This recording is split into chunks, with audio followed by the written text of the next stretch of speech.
Ikomplu jiġu ċirkolati aktar emails u links folots fuq l-internet. Din id-darba emails folots li ħarġu daqs li kieku fisem il-kap tal-Partit Nazzjonalista Bernard Grech f'mossa li ju stess iddiskrivija bħala kampanja mifruxa ta' diżinformazzjoni. Permezz ta' post fuq Facebook, Bernard Grech spjega kif wara li dawn l-scammers iklonjaw websites tal-aħbarijiet biex ixerdu apposta fake news, issa qed jippruvaw jagħmlu ħsara lill-oppożizzjoni. Bernard Grech għalli dawn huma tattiċi antidemokratiċi, perikolużi u ma nistawx inħalluhom jibqgħu għaddejjin bla kastik.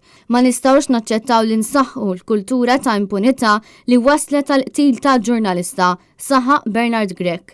U appella sabiex il-unit ta' cybercrime tal-Pulizija jissaħħaħ u l-Gvern u l-Oppożizzjoni għandhom jiltaqgħu b'urġenza biex jiżguraw li l-liġijiet li jirregolaw is-cybercrime jissaħħu qabel l-elezzjoni li ġejja. Bernard Grech appella wkoll lill-Prim Ministru sabiex ma jibqax siket għax iskiet huwa kompliċità. L-attak qed ikun wieħed ikkoordinat sew u min qed jagħmel dawn is-siti folots magħrufin aħjar bħala scammers jafu x'qed jagħmlu.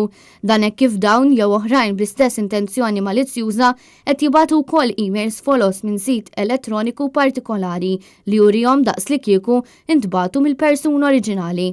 Il-Partit Nazzjonalista fi stqarrija dwar dawn l-attakki qal li min għamilhom għandu l-intenzjoni biss li jagħmel ħsara lil membri parlamentari tiegħu filwaqt li sikket lil partit milli jibqa' dej bil-ħidma politika tiegħu u filwaqt li tenna tħassib tiegħu il-kap tal-Partit Nazzjonalista Bernard Grech qal li dawn it-tattiċi ta' fake news huma intenzjonati biss biex iħawdu lil votanti.